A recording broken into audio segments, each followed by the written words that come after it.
Alright, so dito tayo ngayon sa bahay na pula dito sa Cavite. So ayan sila, si LCA Paranormal, si Shaman Tope, nasa na ba siya?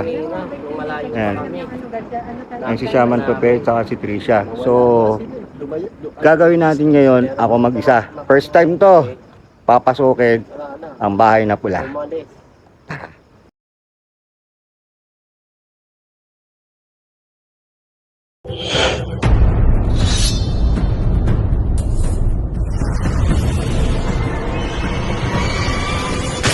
San Pedro Ghost Hunters. Ito ang mga Panginoon ng dilim. Walang umaabante, walang umaatras. Nagpapaka-feeling sa lugar ng iba. Nagsilayasan ang mga demonyo. Sumama ka sa amin. Papasok na tayo ngayon dito sa loob. Ako lang mag-isa to. First time.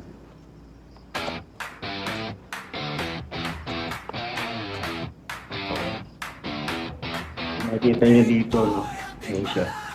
So, giba-giba na yung isame. And, yan. Kita niyo. Yung mga kalat pa rito. Ayun siya.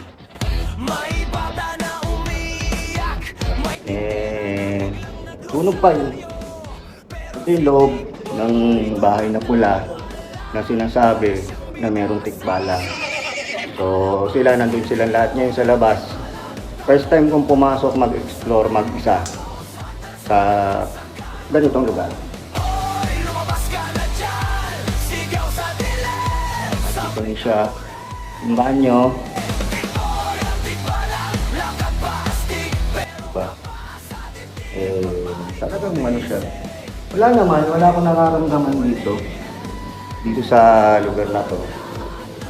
Siguro, mababait naman sila. Kaibigan, dito lang po ako para mag-explore. May mga basura pa dito. Ang basura siya. Wala naman, walang kakaiba. Siguro mababait yung nandito, mabait yung sinasabi nilang tikbala. Diba? Maliit lang siya, maliit lang yung bahay.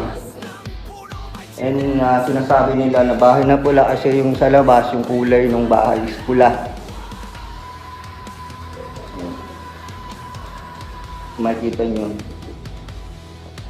Ay, butiki! Ayun, butiki! Ay, butiki!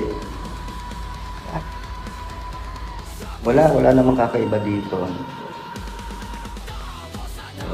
Sabi nila, tikbalang daw nandito, pero wala. Di ba mabait siya? Mabait siya. Ito pagkaalam ko dito, ito. Isa yata itong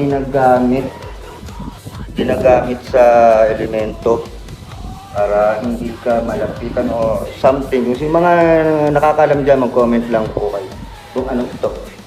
Pangarang sandugo? Yung tawag dito.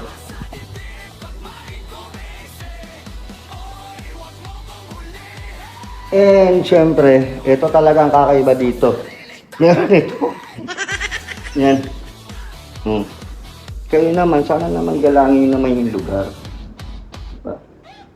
Ito niyo siya, yan o. Meron ulit, ayun ulit. Diba? Wala naman na tayo nararamdaman kakaiba rito. Yan, so ito, first time kong pumasok sa isang abandonadong bahay. At ito yung bahay na pula. Nandun sila lahat sa labas. Alright. So, ito na po. Nandito na ako sa labas ngayon. So, wala naman tayo kakaibang naramdaman sa loob. Siyempre, siguro nga, mabait yung tikbalang na nandito. So, wala. Yun lang. Wala namang problema. May makita man tayo, may maramdaman tayo. Basta ang importante lang, enjoy tayo sa ginagawa natin.